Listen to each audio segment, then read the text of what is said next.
Bismillahirrahmanirrahim. Assalamualaikum warahmatullahi wabarakatuh. Hamdan wa syukronillahi amma ba'du. Teman-teman, di sini saya akan sedikit menjelaskan tentang prinsip asas-asas dan landasan layanan bimbingan konseling. Tentunya pada mata kuliah bimbingan konseling. Langsung saja ke pengertian prinsip-prinsip bimbingan konseling. Prinsip berasal dari kata prinsipa yang berarti permulaan dengan suatu cara tertentu melahirkan hal-hal lain yang keberadaannya tergantung dari pemula itu. Prinsip merupakan hasil perpaduan antara kajian teoretik dan teori lapangan yang terarah yang digunakan sebagai pedoman dalam pelaksanaan yang dimaksudkan. Prinsip bimbingan dan konseling meruraikan tentang pokok-pokok dasar pemikiran yang dijadikan pedoman program pelaksanaan atau aturan main yang harus diikuti dalam pelaksanaan program pelayanan bimbingan dan dapat juga dijadikan sebagai seperangkat landasan praktis atau aturan main yang harus diikuti dalam pelaksanaan program pelayanan bimbingan dan konseling di sekolah. Kemudian, prinsip-prinsip bimbingan konseling. Van Hoos pada tahun 1969 mengemukakan bahwa prinsip bimbingan dan konseling adalah A. Bimbingan didasarkan pada keyakinan bahwa dalam diri tiap anak tergantung kebaikan-kebaikan. Setiap pribadi mempunyai potensi dan pendidikan. Hendaklah mampu membantu anak memanfaatkan potensinya itu. Kemudian B, bimbingan didasarkan pada ide bahwa setiap anak adalah unik. Seorang anak berbeda dari yang lain tentunya. Kemudian, bimbingan merupakan bantuan kepada anak-anak dan pemuda dalam pertumbuhan dan perkembangan mereka menjadi pribadi-pribadi yang sehat. D, bimbingan merupakan usaha membantu mereka yang memerlukannya untuk mencapai apa yang menjadi idaman masyarakat dan kehidupan umumnya. E. Bimbingan adalah pelayanan unik yang dilaksanakan oleh tenaga ahli dengan latihan-latihan khusus, dan untuk melaksanakan pelayanan bimbingan diperlukan minat pribadi khusus pula.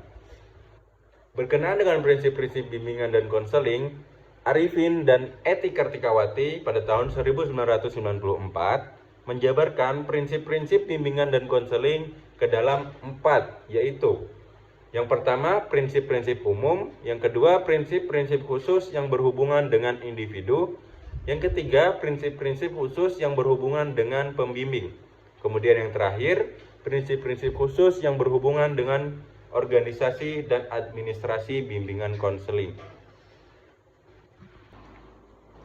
Selanjutnya, pengertian asas-asas bimbingan konseling.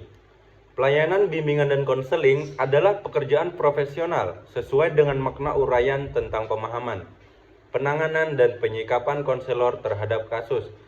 Pekerjaan profesional mengikuti kaedah-kaedah yang menjamin efisiensi dan efektivitas proses dan lainnya. Kaedah-kaedah tersebut dikenal dengan asas-asas bimbingan dan konseling. Asas bimbingan konseling yaitu ketentuan-ketentuan yang harus diterapkan dalam penyelenggaraan pelayanan itu. Asas-asas yang dimaksudkan adalah asas kerahasiaan, asas kesukarelaan, keterbukaan, kekinian, kemandirian, kegiatan, kedinamisan, keterpaduan, kenormatifan, keahlian, ahli tangan, dan tuturi handayani oleh Prayitno pada tahun 1987. Kemudian selanjutnya ada yang namanya asas-asas bimbingan konseling. Yang pertama yaitu asas kerahasiaan.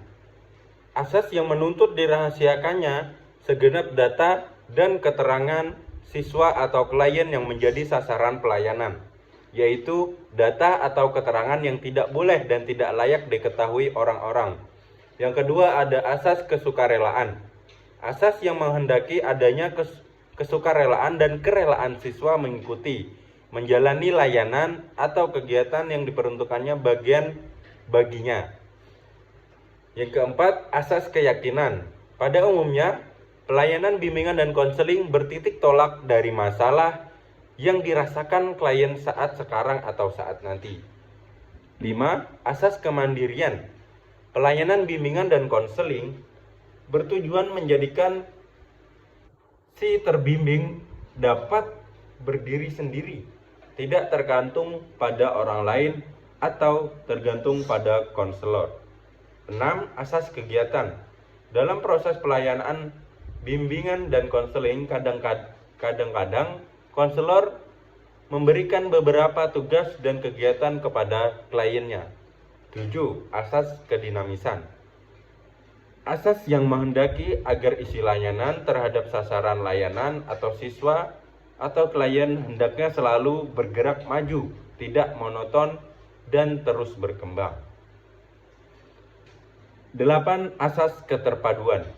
Asas yang menghendaki agar berbagai layanan dan kegiatan bimbingan konseling, baik yang dilakukan oleh guru pembimbing maupun pihak lain, saling menunjang, harmonis, dan terpadu.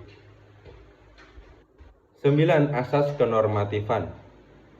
Asas yang menghendaki agar seluruh layanan dan kegiatan bimbingan dan konseling didasarkan pada norma-norma, baik norma agama, hukum, peraturan, adat istiadat, ilmu pengetahuan, dan kebiasaan-kebiasaan yang berlaku. 10. Asas keahlian. Asas keahlian menghendaki agar layanan dan bimbingan konseling diselenggarakan atas dasar-dasar kaidah profesional. 11. Asas alih tangan. Dalam pemberian bimbingan dan konseling, asas alih tangan jika konselor sudah mengerahkan segenap kemampuannya untuk membantu individu, namun individu yang bersangkutan belum dapat terbantu sebagaimana yang diharapkan. 12. Asas Tutwuri Handayani. Asas Tutwuri Handayani adalah bimbingan dan konseling yang menghendaki agar pelayanan bimbingan dan konseling secara keseluruhan dapat menciptakan suasana yang mengayomi atau memberikan rasa aman, mengembangkan keteladanan, memberikan rangsangan dan dorongan serta kesempatan yang seluas-luasnya kepada peserta didik atau klien untuk maju. Kemudian ada landasan-landasan bimbingan konseling. Landasan filosofi. Kata filosofis atau filsafat adalah bahasa Arab yang berasal dari kata Yunani, yaitu filosofia. Dalam bahasa Yunani, kata filosofia itu merupakan kata majemuk yang terdiri dari kata philo atau philos dan sophia atau sophos. Philo artinya cinta. Philo artinya cinta dalam arti yang seluas-luasnya, yaitu ingin mengetahui segala sesuatu. Sementara sophia artinya kebijaksanaan atau hikmah. Dengan demikian, filsafat itu artinya cinta kepada kebijaksanaan atau hikmah, atau ingin mengerti segala sesuatu secara mendalam. Kemudian ada landasan religius. Menurut sifat hakiki, manusia adalah makhluk beragama, yaitu makhluk yang mempunyai fitrah untuk memahami dan menerima nilai-nilai kebenaran yang bersumber dari agama, serta sekaligus menjadikan kebenaran agama itu sebagai rujukan sikap dan perilakunya, keyakinan bahwa manusia adalah makhluk Tuhan, mengisyaratkan pada ketinggian derajat dan keindahan makhluk manusia serta peranannya sebagai khalifah di bumi. Kemudian ada landasan psikologis. Manusia terus berkembang dan mengalami perubahan secara bertahap, sehingga berpengaruh besar terhadap penyelenggaraan layanan bimbingan dan konseling di berbagai bidang. Landasan psikologis merupakan landasan yang dapat memberikan pemahaman bagi konselor tentang perilaku individu yang menjadi sasaran klien. Landasan psikologis berkaitan erat dengan proses perkembangan manusia yang sifatnya unik, berbeda dari individu lain dalam perkembangannya untuk kepentingan bimbingan dan konseling. Beberapa kajian psikologi yang perlu dikuasai oleh konselor adalah tentang Yang pertama, motif dan motivasi. Yang kedua, pembawaan dan lingkungan. Yang ketiga, perkembangan individu. Yang keempat, belajar. Dan yang terakhir, kepribadian. Kemudian yang terakhir ada landasan-landasan bimbingan konseling. Yang pertama, landasan sosial budaya. Kebutuhan akan layanan bimbingan dan konseling timbul karena adanya masalah-masalah yang dihadapi individu yang tidak lepas dari aspek sosiokultural atau kebudayaan. Dalam layanan bimbingan sangat perlu memperhatikan hal-hal yang berhubungan dengan faktor-faktor sosiologis kehidupan. Landasan sosial budaya merupakan landasan yang dapat memberikan pemahaman kepada konselor tentang dimensi sosial dan budaya sebagai faktor yang memengaruhi perilaku individu seorang. Seorang individu pada dasarnya merupakan produk lingkungan sosial budaya dimanapun. Lingkungan sosial budaya, ia hidup sejak lahir, ia sudah dididik dan diajarkan untuk mengembangkan pola-pola perilaku sejalan dengan tuntutan sosial budaya yang ada di sekitarnya.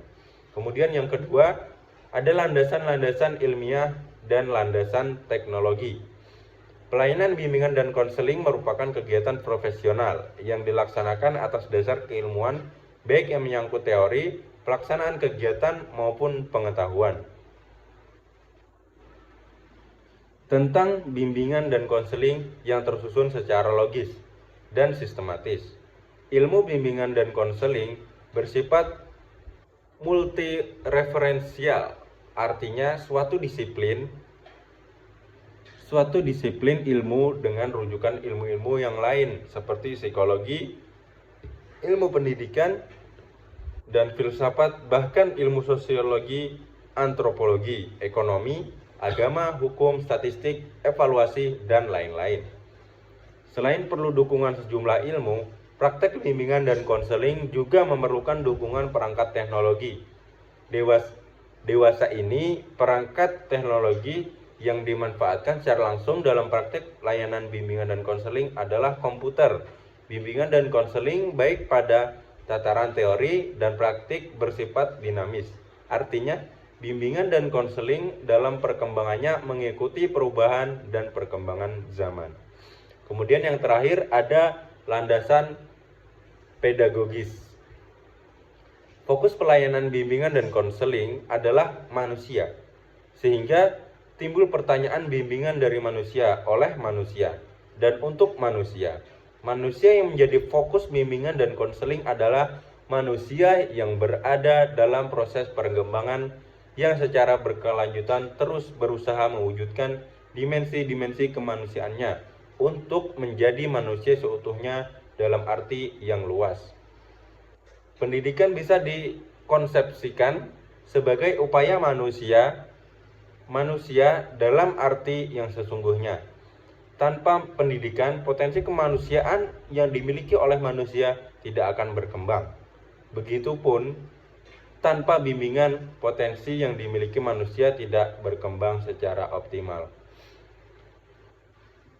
Oke, mungkin sampai di sini saja yang bisa saya sampaikan terkait mata kuliah bimbingan konseling. Salah hilap mohon dimaafkan. Akhirul kalam. Assalamualaikum warahmatullahi wabarakatuh.